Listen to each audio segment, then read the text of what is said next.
martial law alone. It is made to appear as if I just signed the decree and said, I impose martial law on each and every one of you. No. I asked the legislature to please pass a law proclaiming martial law because there was anarchy in the country. Now, let me say this. The opposition was strong, and they were members of the Security Council, and somehow they had adopted a resolution which required that there be a unanimous vote for the armed forces to be able to move. And therefore the armed forces was immobilized. At the same time, I asked the opposition party to come and join me in a coalition government. I offered one half of the cabinet. And of course they laughed at me and said, why should we join you? We're going to take over the government. By the time you're through with the exercise, you're dead, politically and otherwise. So, and they refused to join me. I asked the advice of the judiciary. I asked the Supreme Court justices, the Court of Appeals justices, and the members of the private sector. And all of them told me there's only one man who can proclaim martial law, and that is the president. And you are it. You are the only one who can proclaim martial law. This is why I must carry this particular mark in our history. I could not have transferred it to the legislature. Why? Because the legislature did not have the power. What does the Constitution provide?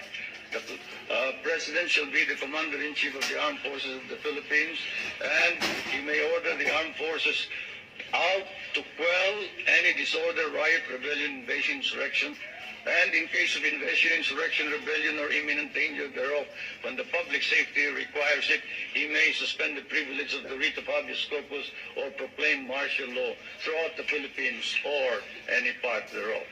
What does that provision provide? It provides that only the President can proclaim martial law. I repeat, that is why I had to assume responsibility. And I am not one for shirking duty. The people said there was necessity for proclaiming martial law. And the people said, you are the only official who can proclaim martial law. So I proclaim martial law, and I sincerely believe that it was necessary to proclaim martial law to install order and stability because there was complete anarchy throughout the country at the time. Now, therefore, at that particular period, what was the status of our government? Our government was immobilized, impotent. The armed forces could not move out. The industry was not at all in any way moving. There was no income coming into government. Everybody was running away. They burned the U.S. partly burned the U.S. embassy, tried to burn it anyway. They tried to kidnap the American ambassador. American ambassador was Ambassador Byron, and they tried to kidnap our foreign minister, Romulo, whom you just saw today. And I told him, you better disappear because I will not ransom you.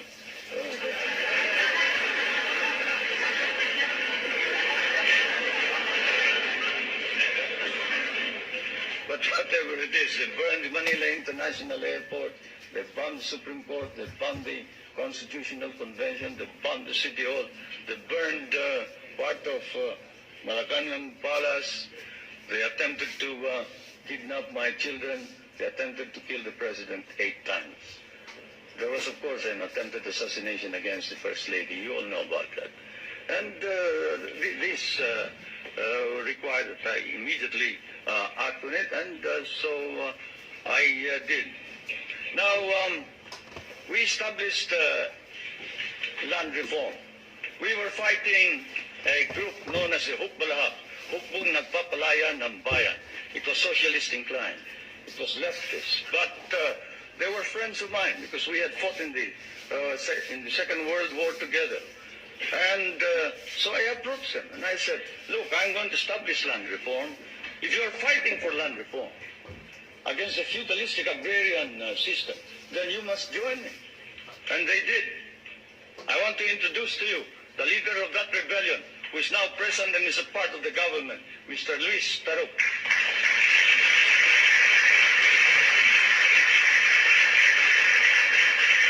He is a member of the National Assembly. One reason why he ran to the hills, according to him, was he was elected as a member of the old legislature and he was not recognized as such. He and the others. Now I want to introduce to you another leader of the Free Farmers Federation, which is also composed of farmers who wanted reform, but who are fighting for reform, but who are now joining in the effort to establish political stability and economic prosperity throughout the country, and who was Dean of the College of Law of the University of Ateneo, but abandoned his deanship in order that he may join in the effort to attain the noble mission of this new society. I refer to as National Assemblyman Jerry Montemayor,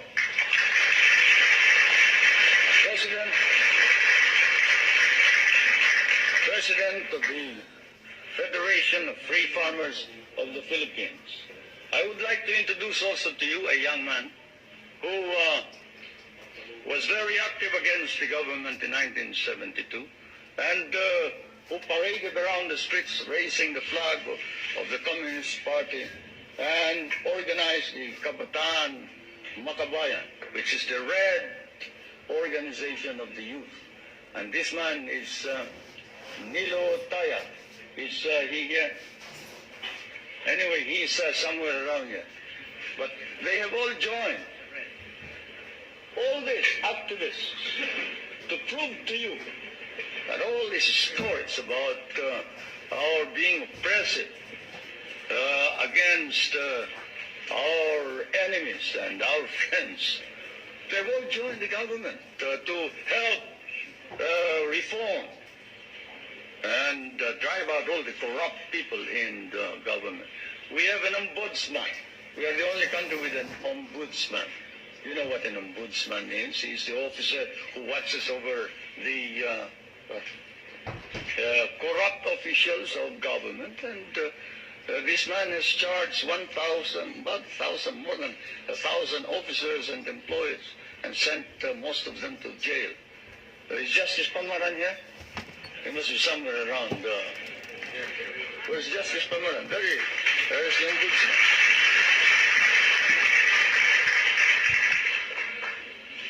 And we have not deprived anybody of private property. On the contrary, while we are a free enterprise society, we have an egalitarian base. We recognize private property, encourage private initiative. And our Constitution explicitly recognizes the importance of developing the national economy and protecting the patrimony of the nation. In line with this, a National Economic and Development Authority has been created for the purpose of planning and coordinating economic development plans. I chair that Economic Development Commissioner. Now, I did not come all the way here to recite these basic facts to you, but it is best that we wrote these at once, they form an important background of understanding the developments in my country.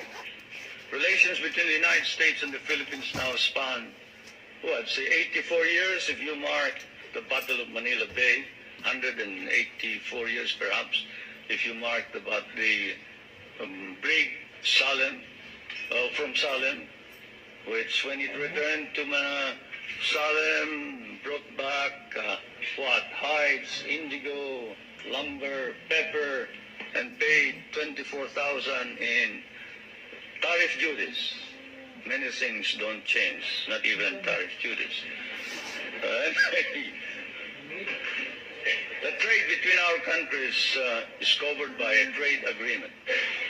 The military and security matters are covered by 3 agreements. Those agreements are, and I will now ask our friends in my staff to distribute these agreements to you, or as many as can receive them. These agreements are the Mutual Defense Pact the military assistance agreement and the military facilities agreement, which is due for review this coming year. President Reagan and I have agreed with the members of our cabinet that the review will start in April, probably we'll finish it by August. Through it all, our relationships develop in a way unique to nations so disparate in size and circumstances and so distant from each other.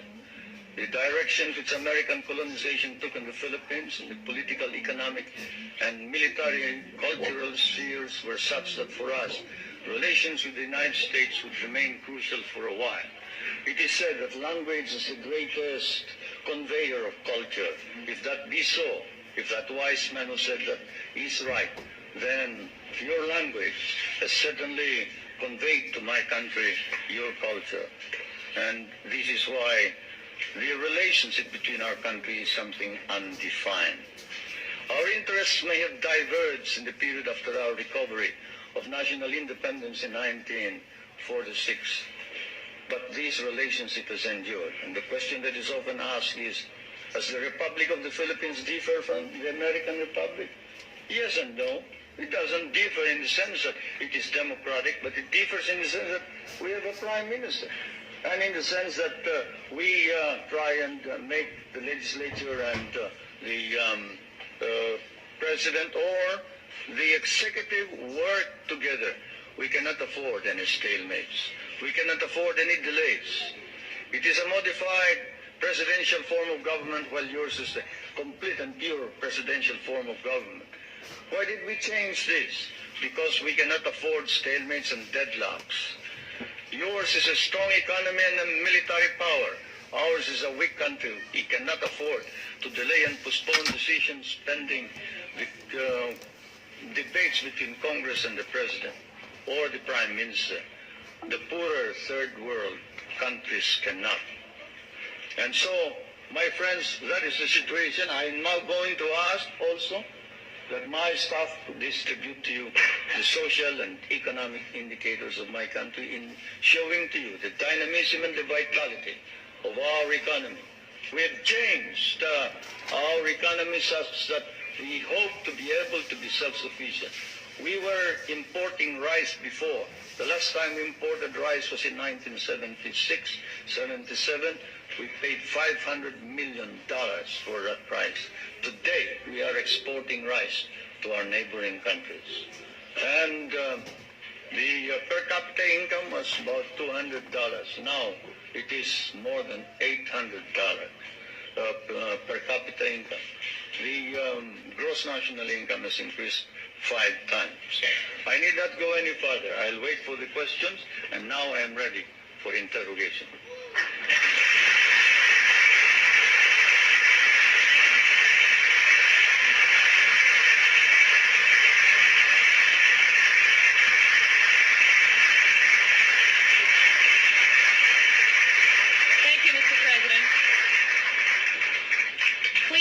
Details on your meeting with President Reagan. Did you seek any firm commitments? Did you get them? Well, a firm commitment as to when we're going to review the basis, yes. A firm commitment that a mechanism be set for the study of our economic problems, yes. Because as you know, the reason we have a deficit in our balance of payments is the commodity prices went down because of your domestic deflationary policies, your interest rates. But all of this can be worked out, and so it has been agreed. Secretary Reagan of the Treasury is going to meet with our foreign minister, who is also prime minister, regularly. The next meeting is next November, I think. So we have worked that out. The national security matters will be worked out by the defense minister.